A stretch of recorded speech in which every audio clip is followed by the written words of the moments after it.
नमस्कार दोस्तों, ढोल में पोल चैनल में आप सब मित्रों का हृदय से अभिनंदन करता हूं। दोस्तों, हमारे देश में धर्म और राजनीति पता नहीं ये हम लोगों को, आम आदमी को जने कहाँ लेके जाएंगी दोस्तों, पता नहीं पड़ता है कुछ। राजनीति की खातिर लोग जने क्या क्या नहीं करते हैं, कितने अपने नैतिकता, ईमान और धर्म को जो है खूंटी पर टांग देते हैं। कभी इस दल में, कभी उस दल में, कभी किसी दल में। यानी कुर्सी मिलनी चाहिए, सत्ता सुख मिलना चाहिए, तो कोई उनका मॉरल नहीं है, कोई उनका जो है ईमान नहीं है। इसी तरह हमारे जो धर्माधीश हैं, धर्माचार्य हैं, उनका भी आजकल कोई ठौर ठिकाना नहीं है। वो कभी कुछ कहने लग जाएं, कभी कुछ कहने लग जाएं। धर्म का चोला पहन करके तमाम जो है इस तरह की बातें करने लगे हैं धर्माचार्य, कि पता नहीं पड़ता वो जो है धर्माचार्य हैं या फिर कोई आतंकवादी हैं। इस तरह की बातें करते हैं जिसे सुनकर के आम आदमी जो हतप्रभ हो जाता है। मेरे जैसा आदमी बड़ा परेशान हो जाता है कि आखिरी ये संत हैं या जो है ये आतंकवादी हैं। इस तरह की जो धर्म की आड़ में जो है इस तरह की ये बातें करते हैं। कोई कहता है हम इस देश को हिंदू राष्ट्र बनाएंगे। अब हिंदू राष्ट्र बनाने का मतलब क्या है? वो संविधान विरोधी हैं, इस संविधान में उनका कोई विश्वास नहीं है और बात करते हैं कि हिंदू राष्ट्र बनाएंगे।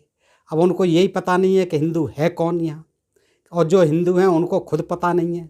कभी कहते हैं ये धर्माचार रह गए, हम सनातनी हैं, कभी कहते हैं कि हम हिंदू हैं।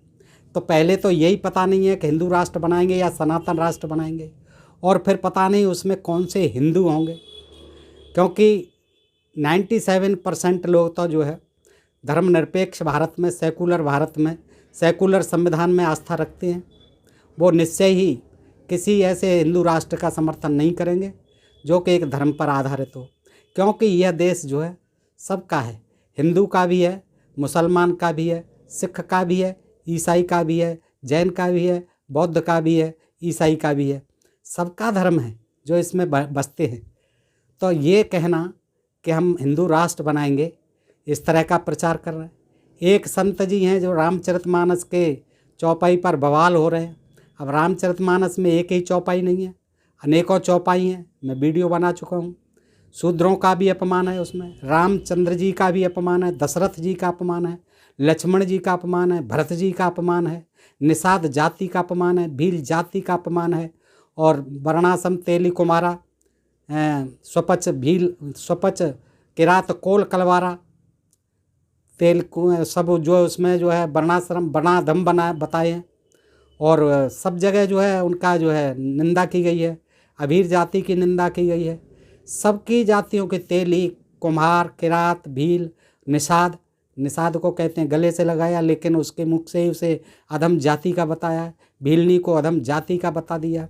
और एक सफाई देते हैं कि उनको रामचंद्र जी ने कहा, तो रामचंद्र जी ने तो गले लगाया। रामचंद्र जी ने कोई बुरा नहीं किया, ना रामचंद्र जी ने कहीं कहा है, लेकिन तुलसीदास जी ने जो है उनके मुख से, कभी किसी के मुख से जो है तमाम अपमान कराया। इसमें कह रहे हैं तो गलत क्या है?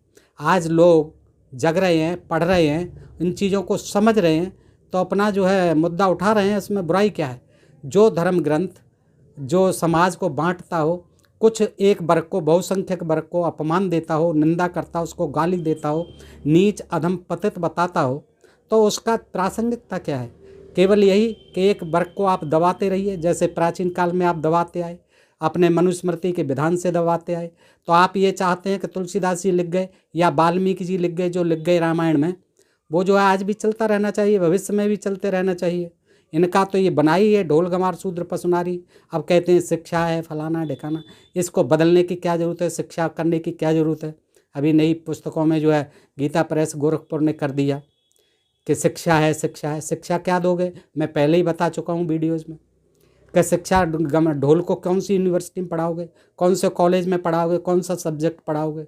गमार को कहाँ पढ़ाओगे आप? शूद्र पशु को कहाँ पढ़ाओगे? गाय को कहाँ पढ़ाओगे? गधे को कहाँ पढ़ाओगे? इन हाथी, शेर, जानवर जितने भी हैं, इनको कौन सी स्कूल में शिक्षा दोगे?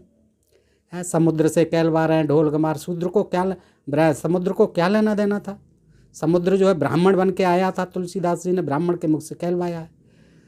तो दोस्तों खैर ये सब चीज़ें चल रही हैं, लेकिन अब जो जागृति आ रही है, जैसे मौर्य जी ने कहा या अखिलेश यादव जी ने कहा, तो अब इन लोगों को भी ये पहले से नहीं सब जानते थे पहले से, लेकिन अब ये राजनीतिक लाभ लेना चाहते हैं।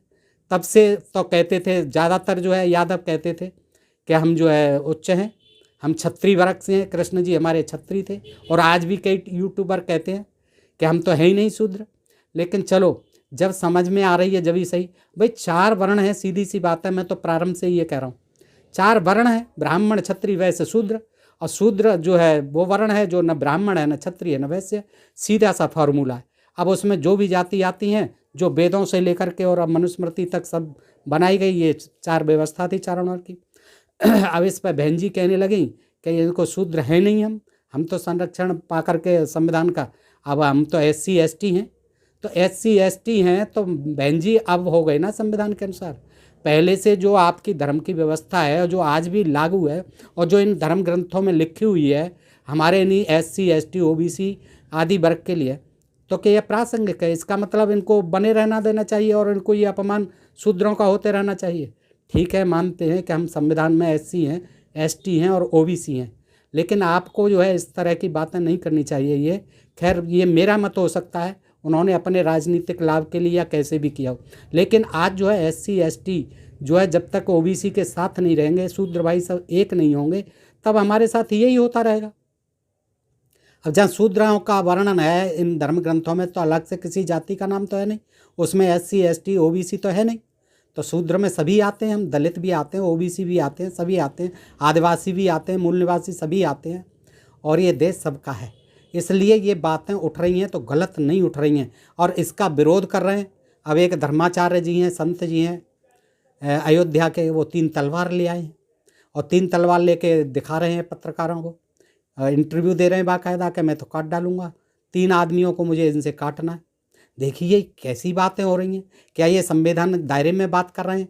अपने को धर्माचार्य कहते हैं, धर्माधीश कहते हैं, धर्म के ठेकेदार कहते हैं, और ऐसी बेतुकी बातें कर रहे हैं। ऐसी भाषा कोई संत कहेगा कि मैं किसी का कत्ल करूंगा, मैं हिंसा करूंगा? ठीक है, उनके अनुयायी कह सकते हैं, लेकिन जो संत एक भगवा चोला पहने हुए है, धर्म का आवरण ओढ़े हुए है, वो कहता है कि मैं 3 आदमियों की गर्दन जो है, और एक को तो उसकी गर्दन मोटी है, जहल लगा हुआ है इस तलवार में, बड़ी बड़ी तलवार दिखा रहे हैं वो। तो दोस्तों इस तरह की पता नहीं ये देश को कहाँ ले जाएंगे।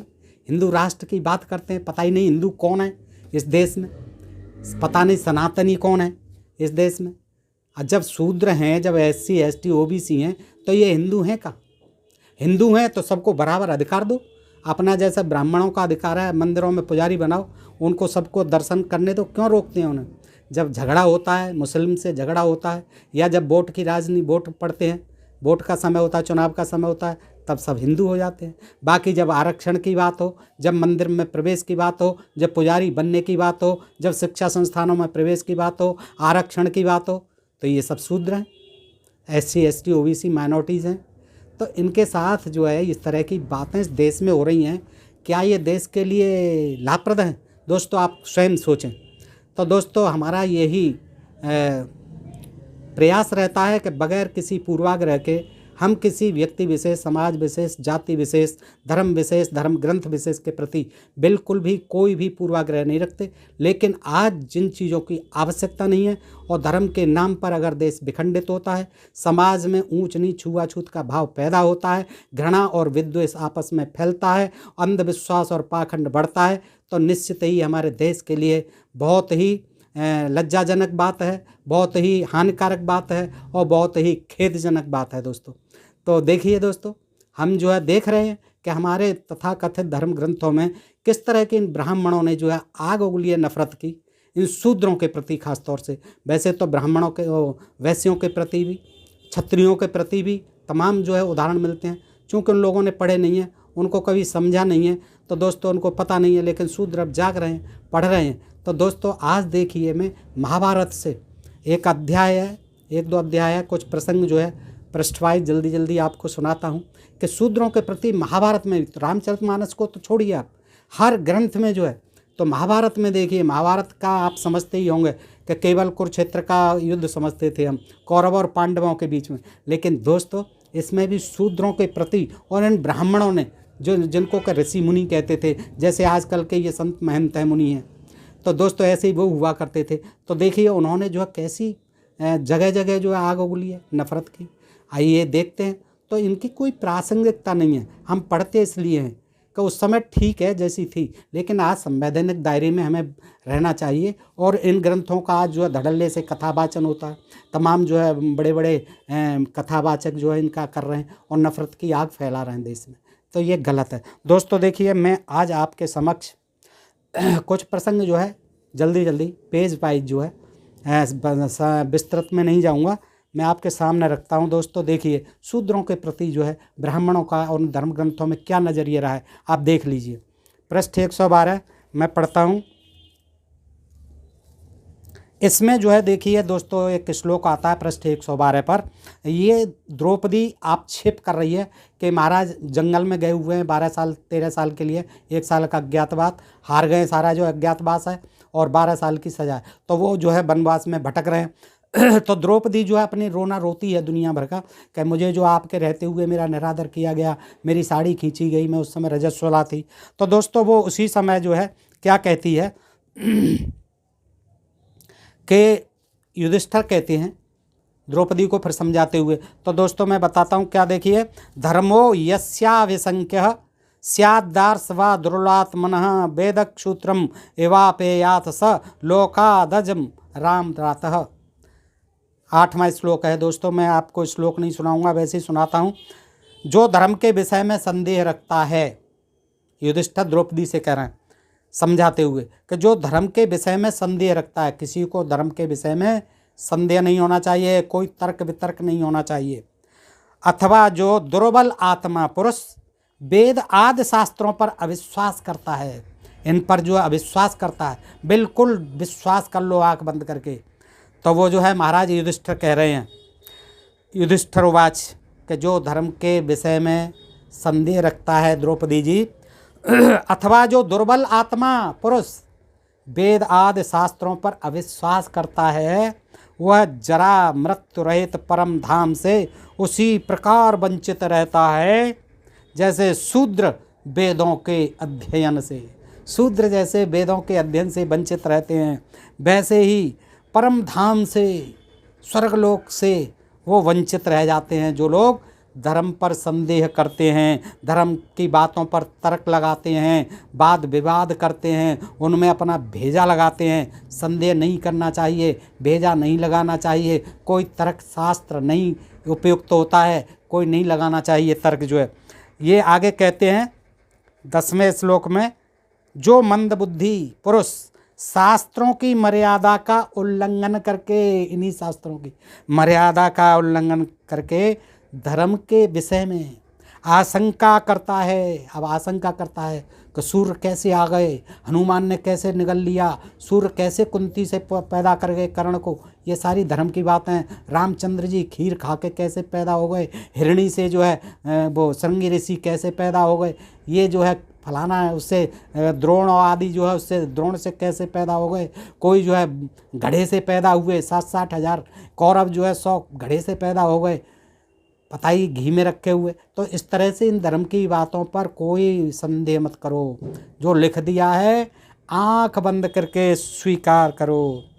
तो क्या कहते हैं, मनस्वनी जो वेद का अध्ययन करने वाला धर्मपरायण और कुलीन हो, उस राजर्षि की गणना धर्मात्मा पुरुषों को वृद्धों में करनी चाहिए। अब देखिए, वन में भूखे प्यासे भटक रहे हैं, लेकिन वहाँ भी ज्ञान दे रहे हैं युधिष्ठिर महाराज, और किसको दे रहे हैं, द्रौपदी को। जब द्रौपदी ने अपना विलाप किया तब तो ये समझा रहे हैं उनको कि वह आयु में छोटा हो तो भी उसका वृद्ध पुरुष के समान आदर करना चाहिए।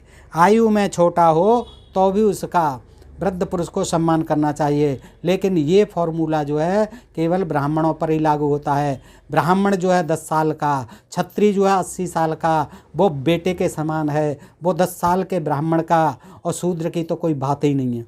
आगे चलते हैं, अगला जो है श्लोक है कि जो मंदबुद्धि पापीयान सय शूद्रेभ्यस्तस्करेभ्यो विशिष्यते शास्त्रातिगो मंदबुद्धियो धर्मम विसंकते।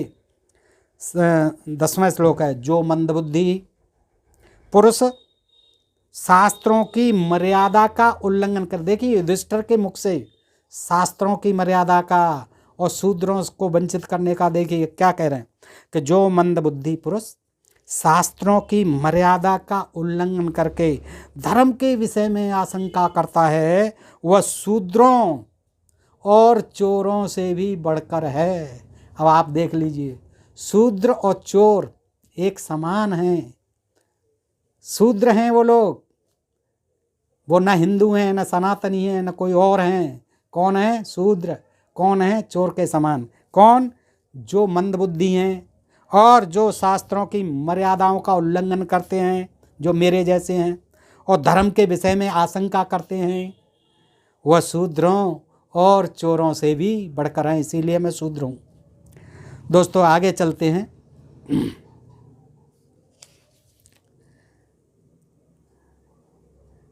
कृष्ण ने, द्रौपदी से ही कहते हैं, कृष्ण ने सर्वज्ञ और सर्वदृष्टा महर्षियों द्वारा प्रतिपादित तथा शिष्ट पुरुषों द्वारा आचरित पुरातन धर्म पर कोई शंका नहीं करनी चाहिए। आप कैसे शंका कर रही हैं द्रौपदी जी?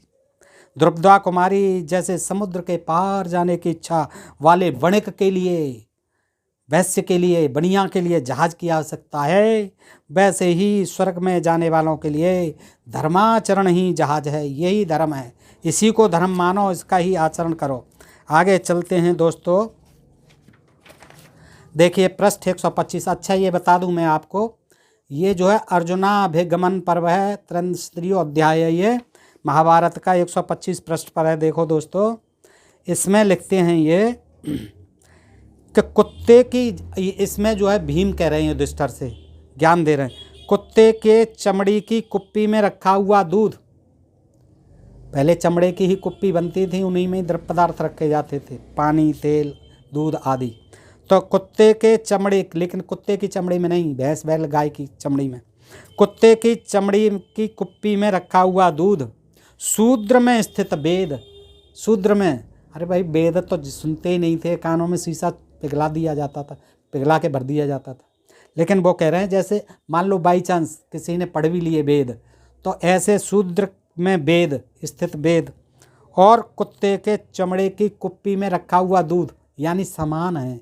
शूद्र के हृदय में वेद और कुत्ते के चमड़ी के कुप्पी में रखा हुआ दूध, और चोर में सत्य, चोर में सत्य, चोर में सत्य हो ही नहीं सकता, झूठ ही झूठ होता है, ऐसा माना जाता है। और नारी में स्थित बल, अरे अबला होती है, लेकिन अगर उसमें नारी में स्थित बल जैसे अनुचित है, ये अनुचित है, उसी प्रकार दुर्योधन में स्थित राजत्व भी संगत नहीं है। देखिए कहाँ तुलना करिए कि जो दुर्योधन में राजत्व है वो इसी तरह व्यर्थ है जैसे कि कुत्ते की चमड़ी की कुप्पी में रखा हुआ दूध, शूद्र में स्थित वेद यानी शूद्र कोई वेद पढ़ा हुआ, और चोर में सत्य, और नारी में स्थित बल जैसे अनुचित है। नारी में बल अनुचित है, नारी में बल नहीं होना चाहिए, इसीलिए उसको अबला कहा गया है। दोस्तों आगे बढ़ते हैं।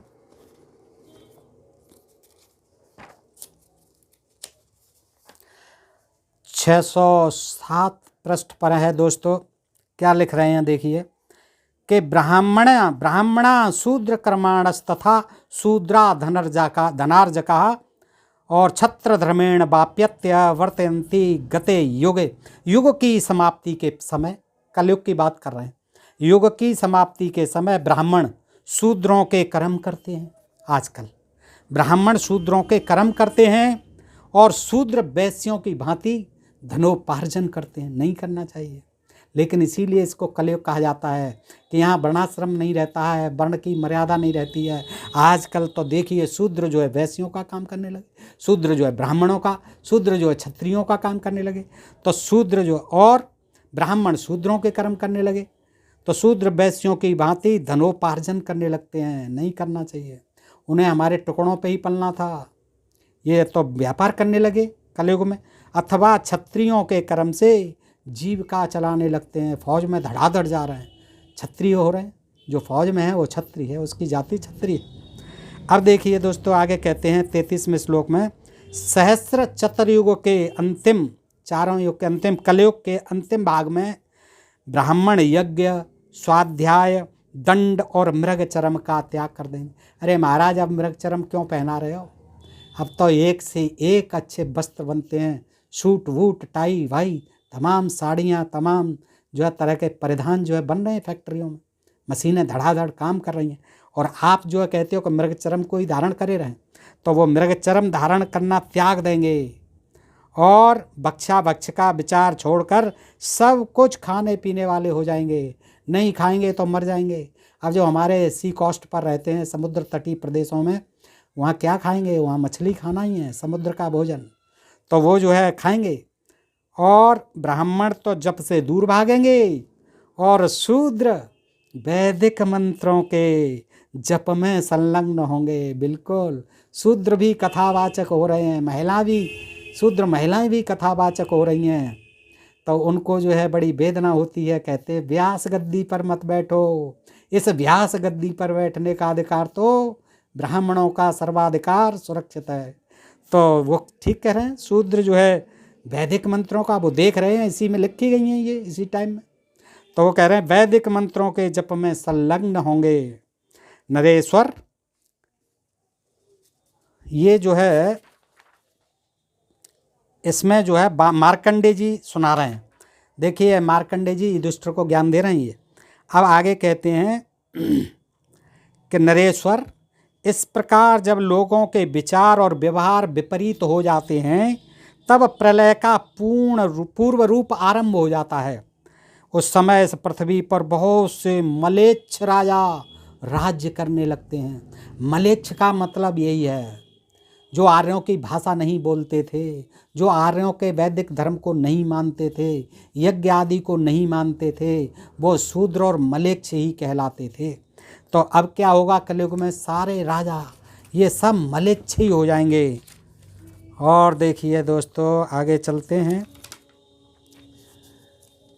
कि देखिए क्या है इसमें, कि छल से शासन करने वाले, पापी और असत्यवादी यानी झूठा, आंध्र, शक, पुलिंद, यवन, काम्बोज, वाल्मीकि तथा शौर्य संपन्न वीर बहादुर, शौर्यता से संपन्न अभीर यानी अहीर इस देश के राजा होंगे। बिल्कुल होंगे। ये जो है आंध्र, शक, पुलिंद, यवन, काम्बोज, वाल्मीकि और शौर्य संपन्न, शौर्य चक्र विजेता, शौर्य बहादुर, आभीर अहीर इस देश के राजा होंगे। अफसोस हो रहा है ना कि ये ऐसा होने लगेगा, अभीर भी राजा बनेंगे। और ये तो होते ही थे पहले, आंध्र, शक, पुलिंद, ये सब यवन, काम्बोज, वाल्मीकि राजा हो चुके हैं। नरश्रेष्ठ, उस समय कोई ब्राह्मण अपने धर्म के अनुसार जीविका चलाने वाला न होगा। क्यों होगा? देश चलाएंगे, अपने समाज का क्या, अपने धर्म का क्या देखेंगे? धर्म का फ़ायदा जो है राजनीति के लिए उठाएंगे और मंत्री संत्री प्रधानमंत्री बनेंगे और देश को चलाएंगे। नरेश्वर, मनुष्य नाटे कद के होंगे, उनकी शारीरिक शक्ति बहुत कम हो जाएगी और उनकी बातों में सत्य का अंश बहुत कम होगा। बहुधा सारे जनपद जन शून्य होंगे, कोई नहीं होंगे। बढ़ती जा रही है पॉपुलेशन अंधाधुंध। संपूर्ण दिशाएं पशुओं और सर्पों से भरी होंगी। युगांत काल तक उपस्थित होने पर अधिकांश मनुष्य अनुभव न होते हुए भी व्यर्था ही ब्रह्म ज्ञान की बातें कहेंगे। अब बिल्कुल, जो पढ़े नहीं हैं, जो लिखे नहीं हैं, जो अंगूठा छाप हैं, वो भी चमत्कार की बातें कर रहे हैं, अंतर्यामी बन रहे हैं, सर्वव्यापक बन रहे हैं, सर्वज्ञाता बन रहे हैं और जो है तमाम जो है बातें ब्रह्म ज्ञान की कर रहे हैं।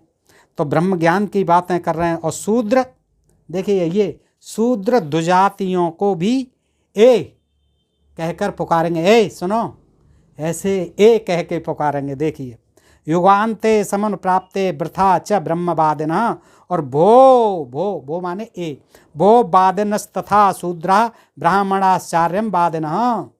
39वां श्लोक के अनुभव न होते हुए वृथा ही ब्रह्म ज्ञान की बातें करेंगे और शूद्र दुजातियों को यानी दुजातियों को, ब्राह्मण क्षत्रिय वैश्य को ए कहकर पुकारेंगे। ए इधर आओ। आदरपूर्वक संबोधन नहीं करेंगे, पहले करते थे जैसे। और ब्राह्मण लोग शूद्रों को आर्य अर्थात आप कह करके संबोधन करेंगे। आर्य कहेंगे, आप कहेंगे ब्राह्मण शूद्रों से। देखिए कितनी वेदना हो रही है कि इनसे जो है आप क्यों कहेंगे और वो जो है एक क्यों कहेंगे। अरे उनको तो ताड़न का अधिकारी है, उनको तो ताड़ना ही देते रहना चाहिए। एक ऐसे कहने की हिम्मत हो रही, उनकी जीभ क्यों नहीं काटी जा रही है। मनुस्मृति तो कहती है काट दो। अच्छा दोस्तों आगे देखते हैं। देखिए आप देख रहे होंगे कि महाभारत में भी वो जो होना था, जो हम सोचते हैं, वो तो बहुत कम है, यही बातें ज़्यादा हैं दोस्तों। और मैं अब समय समय पर महाभारत में से भी आपको सुनाता रहूँगा। आगे चलते हैं दोस्तों। आगे जो है इसमें कल के ये युधिष्ठिर से मार्कंडे महाराज जो है ये ज्ञान दे रहे हैं। देखिए ब्राह्मण थे ये मार्कंडे जी। अब क्या कह रहे हैं आगे, ये पृष्ठ 611 है और 120वां अध्याय है।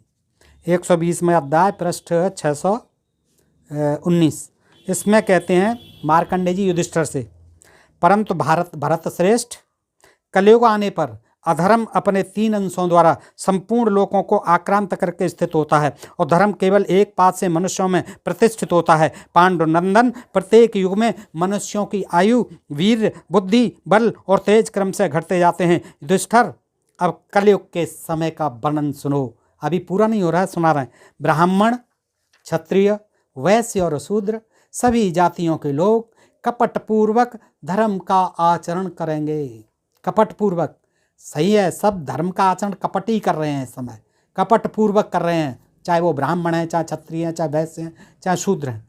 धर्म का कोई मर्म ही नहीं समझ रहा है। सब कपटी हो गए हैं, अपने अपने स्वार्थ के लिए, अपने अपने व्यापार के लिए, अपने अपने धंधे के लिए, अपनी अपनी रोजी रोटी के लिए कपट जाल फैला रहे हैं, तमाम अंधविश्वास और पाखंड फैला रहे हैं।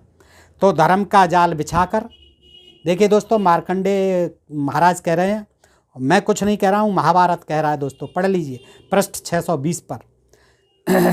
शूद्र सभी जातियों, ब्राह्मण, क्षत्रिय, वैश्य, शूद्र सभी जातियों के लोग कपटपूर्वक धर्म का आचरण करेंगे और धर्म का जाल बिछाकर दूसरे लोगों को ठगते रहेंगे। जय हो महाराज, बिल्कुल सही कहा।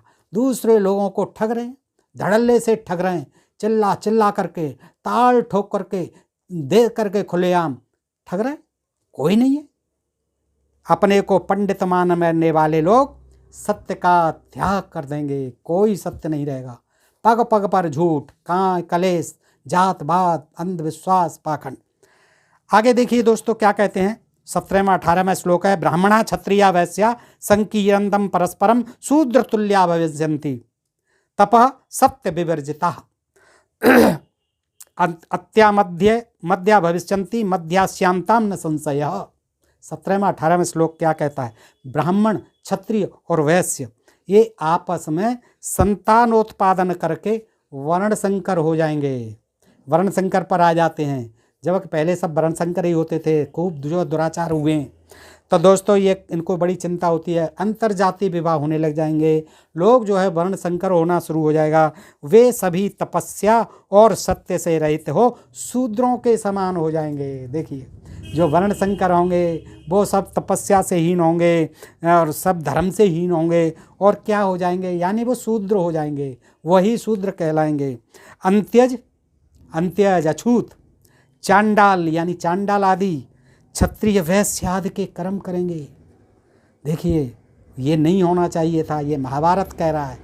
क्या क्षत्रिय वैश्य आदि के कर्म करेंगे, चंडाल आदि, अंत्यज, अछूत, दलित और क्षत्रिय वैश्य आदि चांडालों के कर्म अपना लेंगे, इसमें संशय नहीं है। और बेचारे क्षत्रिय और वैश्य क्या करेंगे, वो चांडालों वाले काम करेंगे और चांडाल जो है क्षत्रिय वैश्य के काम करने लग जाएंगे। ये कौन कह रहा है, मार्कंडे महाराज, ब्राह्मण देव। किससे कह रहे हैं, युधिष्ठिर महाराज से ज्ञान दे रहे हैं जंगल में। और देखिए दोस्तों आगे क्या कहते हैं, पृष्ठ 621 पर, सारा संसार मलेच्छों की भांति शुभ कर्म और यज्ञ यज्ञाद छोड़ देगा और आनंद शून्य और उत्सव रहित हो जाएगा। सब मलेच्छ हो जाएंगे शूद्र आदि। और देखिए उनके शारीरिक बल और पराक्रम क्षीण हो जाएंगे, वे उद्दंड होकर लोभ और मोह में डूबे रहेंगे। कौन, लोग प्राय लोगों की बात हो रही है कि लोग जो है क्या हो जाएंगे, शारीरिक बल पराक्रम क्षीण हो जाएंगे, उद्दंड होकर लोभ और मोह में डूबे रहेंगे। ऐसे ही लोगों की चर्चा करने और उनके दान लेने में प्रसन्नता का अनुभव करने लगेंगे। कपटपूर्ण आचार को अपना कर वे दुष्टों के लिए दिए हुए दान को भी ग्रहण कर लेंगे। कुंती नंदन पाप बुद्धि राजा एक दूसरे को युद्ध के लिए ललकारते हुए परस्पर एक दूसरे के प्राण लेने को उतारू रहेंगे और मूर्ख होते हुए अपने को पंडित मानेंगे। कौन? राजा लोग मूर्ख होते हुए भी अपने को पंडित मानेंगे। यही राजा लोग हैं हमारे आजकल जो राज कर रहे हैं, हमारे सांसद विधायक मंत्री संतरी, यही आजकल के हमारे राजा हैं। ये आपस में लड़ रहे हैं, मर रहे हैं उनके कहने का, और ये मूर्ख हैं। इनमें कुछ मूर्ख भी हैं जो अपने को बहुत बड़ा विद्वान और पंडित मान रहे हैं।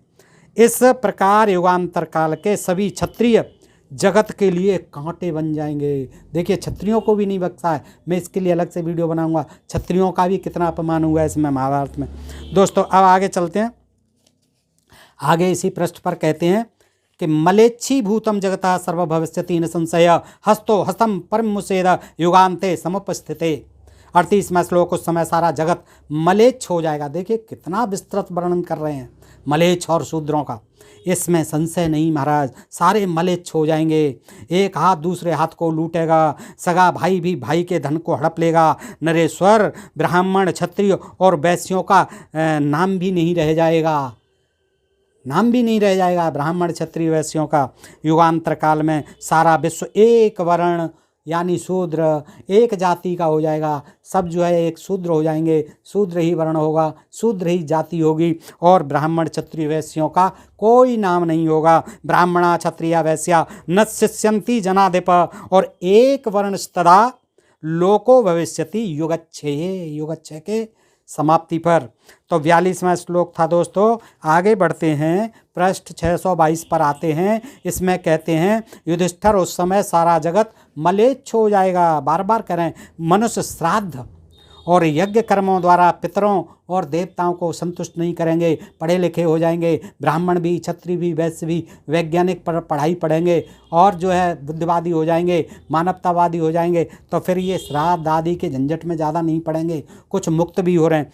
और श्राद्ध और यज्ञ कर्मों द्वारा पितरों और देवताओं को संतुष्ट नहीं करेंगे, पहले अपने को और अपने परिवार को संतुष्ट कर लें। आजकल ये महंगाई का ज़माना है, इसी में ही उलझे रहते हैं लोग। अभी इनकी कौन देख रहा है। आगे चलते हैं दोस्तों, आगे क्या कह रहे हैं।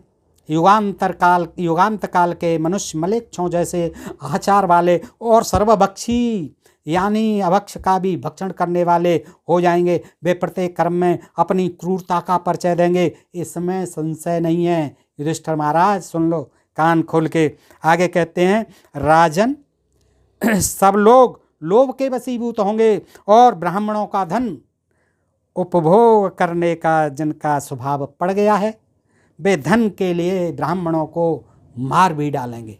हाँ, जो पहले ब्राह्मण जो है सबका लूटते थे, सबसे दान दक्षिणा लेते थे, खासतौर से राजाओं से। लेकिन अब क्या हो जाएगा कलयुग में, सब ब्राह्मणों को लूटेंगे और ब्राह्मणों का धन हड़पेंगे और उनको मार भी डालेंगे। ये देखिए बताया है। और आगे कहते हैं शूद्रों के सताए हुए, ये शूद्र करेंगे ऐसा, शूद्रों के सताए हुए ब्राह्मण भय से पीड़ित हो हाहाकार करने लगेंगे। ऐसा तो महाराज कुछ भी नहीं हो रहा है। शूद्र तो कल भी पिटे थे, आज भी पिट रहे हैं और कल भी पिटेंगे। ये तो बनाए ही ताड़ना के लिए, ढोल गंवार शूद्र पसुनारी। तुलसीदास महाराज क्या है, आप भी लिख रहे हैं। देखिए आप तुलसीदास जी महाराज को दोस्तों सुन लिया, अब इनको भी सुन लो। मार्कंडेय महाराज क्या कह रहे हैं, कह रहे हैं कि शूद्रों के सताए हुए ब्राह्मण, शूद्रों से ही खतरा है, पिट रहे हैं, कुट रहे हैं, तमाम बेचारे दबे पिछड़े हैं, फिर भी कह रहे हैं कि ब्राह्मणों को सताएंगे। और ब्राह्मण जो है शूद्रों के सताए हुए भय से पीड़ित हो हाहाकार करने लगेंगे।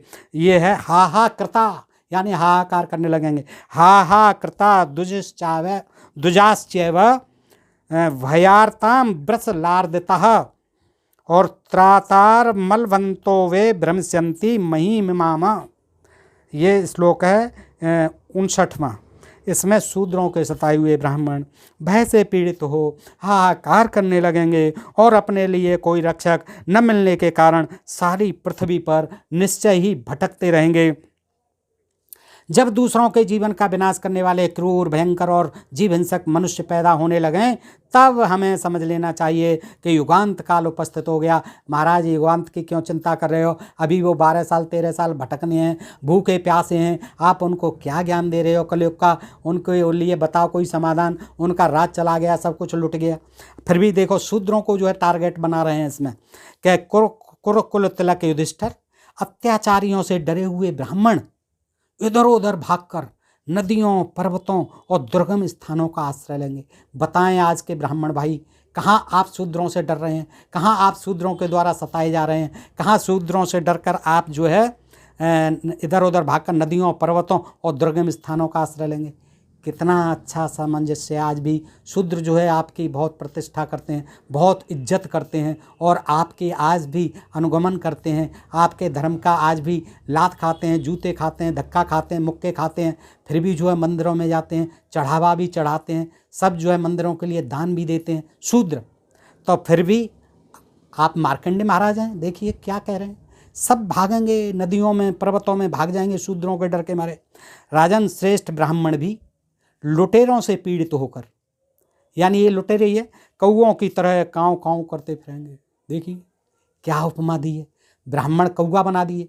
ब्राह्मणों की तरह कौओं की तरह ब्राह्मण यानी लुटते पड़ते श्रेष्ठ ब्राह्मण भी लुटेरों से पीड़ित होकर कौओं की तरह काँव काँव करते फिरेंगे। दुष्ट राजाओं के लगाए हुए करों के भार से सदा पीड़ित होने के कारण वे धैर्य छोड़कर चल देंगे, झोला उठाकर चल देंगे। ऐसा कुछ नहीं हो रहा है। ब्राह्मण जो है आज भी हमारे शासक हैं, आज भी हमारे ऊपर शासन कर रहे हैं। हम शूद्र हैं और उनको जो है सेवा भाव से आज भी जो है सम्मानित कर रहे हैं। तो मार्कंडेय महाराज, आप क्या उल्टा ज्ञान दे रहे हैं? देखिए फिर कहते हैं, दुष्ट राजाओं के करों से, टैक्सों से सताए हुए पीड़ित होने के कारण वे धैर्य छोड़कर चल देंगे।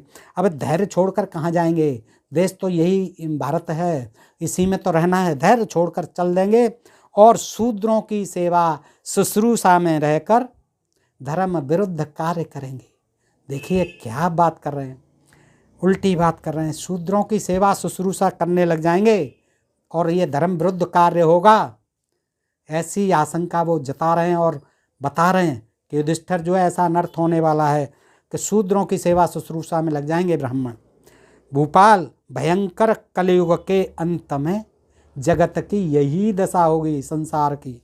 अब देखिए दोस्तों आगे क्या कहते हैं। शूद्र धर्मोपदेश करेंगे। पृष्ठ 623 64-65 श्लोक है। शूद्रा धर्म प्रवक्षन्ति ब्राह्मण पर्युपासकः और श्रोतारश्च भविष्यन्ति प्रामाण्येन व्यवस्थितः विपरीतश्च लोको अयम भविष्यत्ता धरोत्तरः और ऐन्द्रकानम पूजत्यंस्ति वर्जिष्यन्ति देवता। क्या कहते हैं? शूद्र धर्मोपदेश करेंगे और ब्राह्मण लोग उनकी सेवा में रहकर उसे सुनेंगे। ऐसा भी कुछ नहीं हो रहा है महाराज। ब्राह्मण क्यों सुनेंगे? ब्राह्मण ही कर रहे हैं कथा, चिंता मत करो आप। शूद्रों को करने ही नहीं देते हैं। शूद्रों को तो कहते हैं कि तुम उतरो, तुमको ये व्यास गद्दी पर बैठने का अधिकार नहीं है। अब ये तो जो है थोड़ा संविधान हमें दे देता है अधिकार, तो पढ़ रहे हैं। नहीं, हमारी तो अभी तक जीव काट दी जाती है अगर मनुस्मृति का, और यही चाहते हैं कि आगे मनुस्मृति का आ जाए जल्दी जल्दी। इस संविधान में मज़ा नहीं आ रहा है ऐसे लोगों को। तो वो कह रहे हैं शूद्र धर्मोपदेश करेंगे और ब्राह्मण लोग उनकी सेवा में रहकर उसे सुनेंगे। ऐसा कभी नहीं होने वाला है और उसी को प्रामाणिक मानकर उसका पालन करेंगे। समस्त लोक का व्यवहार विपरीत और उलट पुलट हो जाएगा। ऊंच नीच और नीच ऊंच हो जाएंगे। देखिए ऊंच नीच की बात महाभारत कर रहा है। ऊंच नीचे हो जाएंगे, ऊंचे यानी ब्राह्मण क्षत्रिय वैसे नीचे हो जाएंगे, शूद्र हो जाएंगे, और शूद्र जो है ब्राह्मण क्षत्रिय वैसे हो जाएंगे। दोस्तों ऊंच नीच और नीच ऊंच हो जाएंगे। लोग हड्डी जड़ी हुई दीवारों की तो पूजा करेंगे, हड्डी जड़ी हुई, और देव विग्रहों को त्याग देंगे, देवताओं की मूर्तियों को त्याग देंगे और दीवारों की पूजा करेंगे जिनमें हड्डी जड़ी हुई होंगे।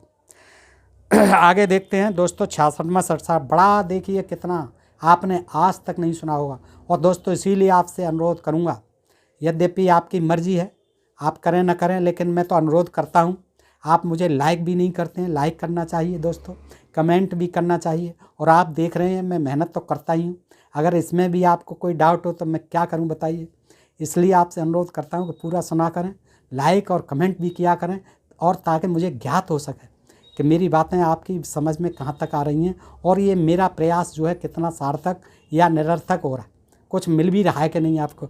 तो दोस्तों आगे कहते हैं, युगांत काल में शूद्र दुजातियों की सेवा नहीं करेंगे।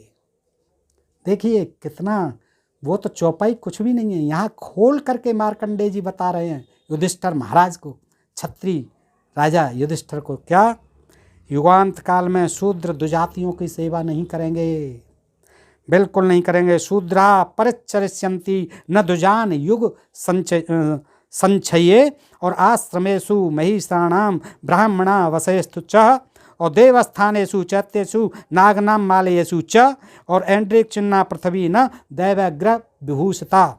67वां, युगांत काल में यानी इसी समय कलयुग में, कलयुग के अंत तक शूद्र दुजातियों की सेवा नहीं करेंगे।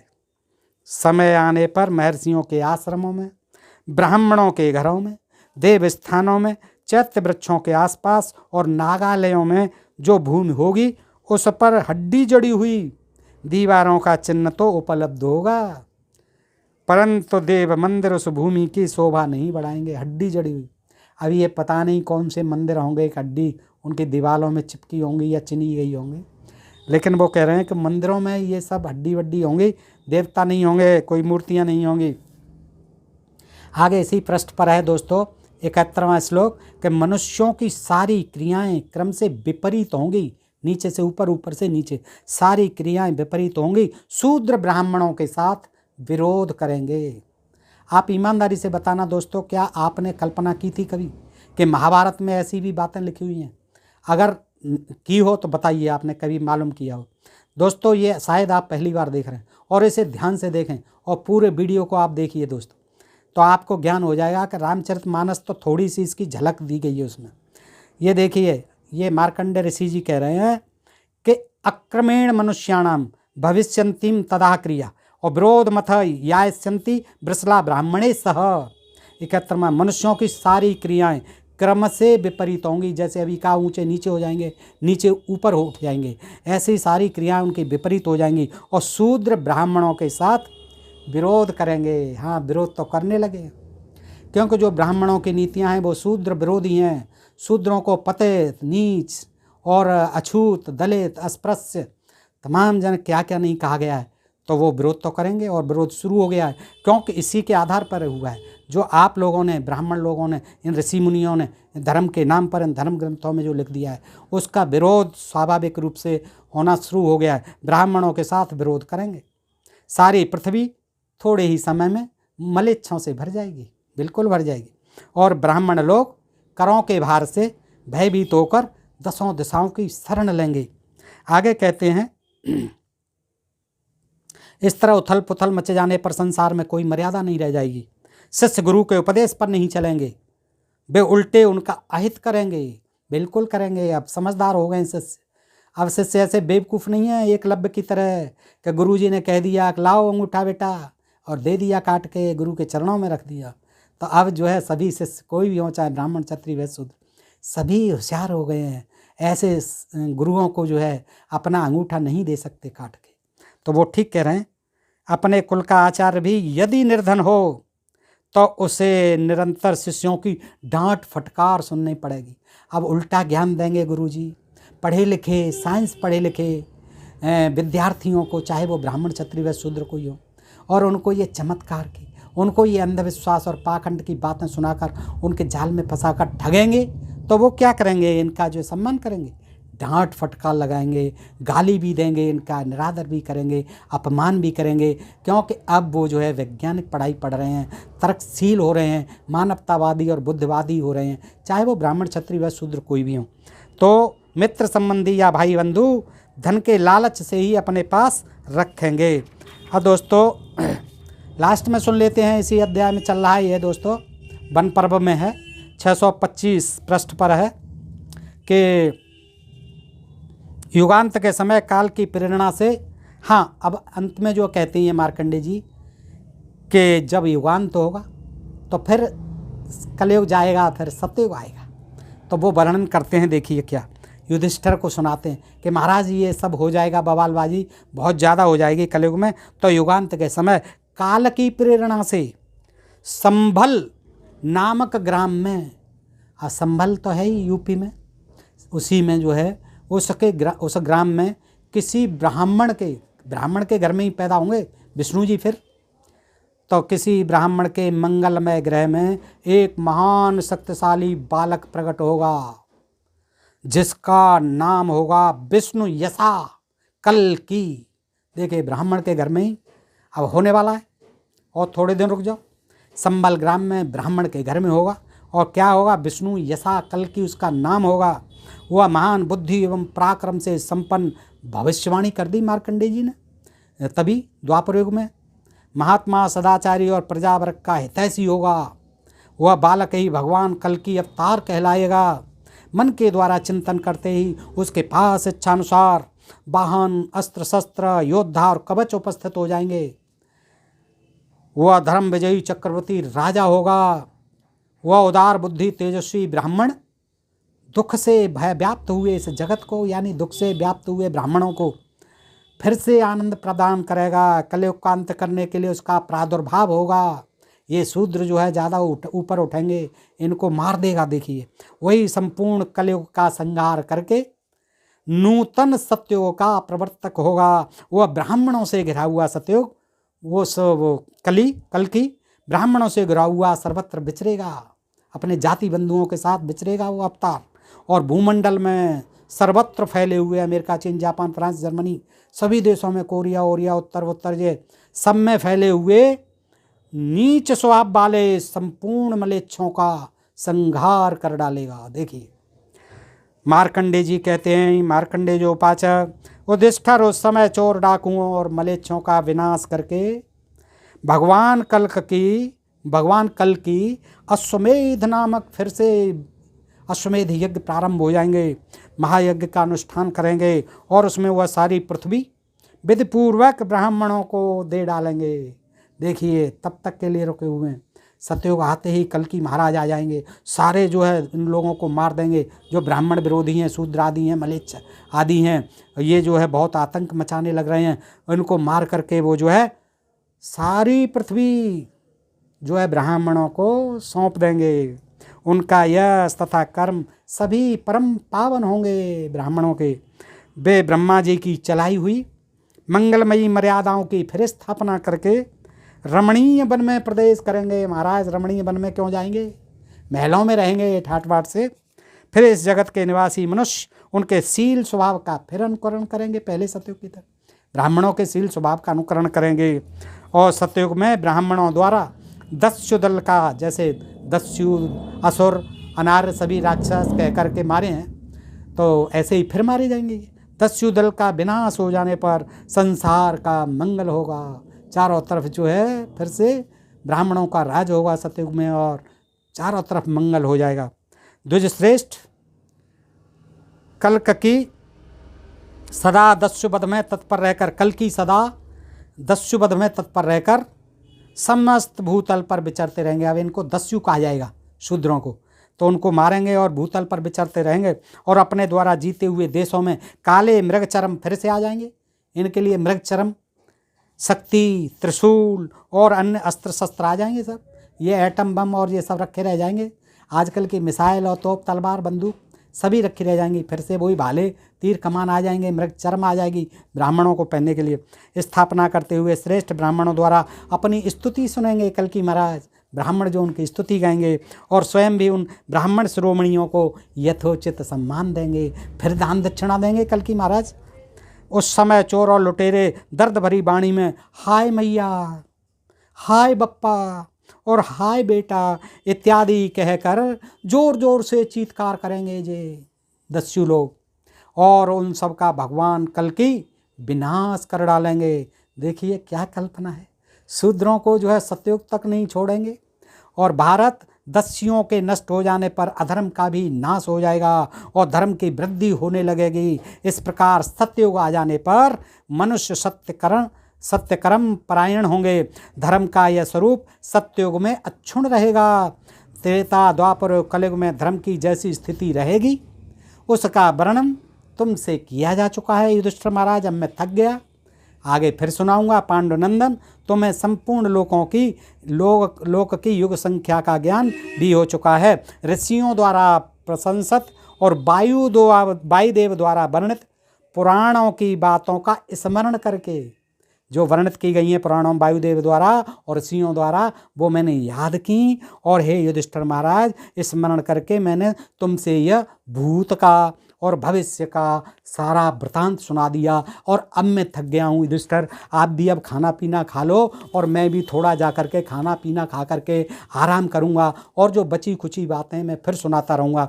तो दोस्तों मैं भी जो है फिर आपको आगे सुनाता रहूँगा। दोस्तों आज का प्रसंग इतना ही। आप बताइए कि ये प्रसंग आपको कैसा लगा, शूद्रों का कैसा भाव रहा है, शूद्रों के प्रति कैसा उनका अपमान और तिरस्कार महाभारत में भी हुआ है। दोस्तों मैंने आपके समक्ष रखा। और ये प्रसंग आपको अच्छा लगा हो तो अपने मित्रों में अधिकाधिक शेयर करें। अपने प्रिय चैनल ढोल में पोल को सब्सक्राइब करते रहें। आज के लिए इतना ही। सुनने के लिए आप सब मित्रों का हृदय से आभार। नमस्कार, जय हिंद, जय भारत दोस्तों।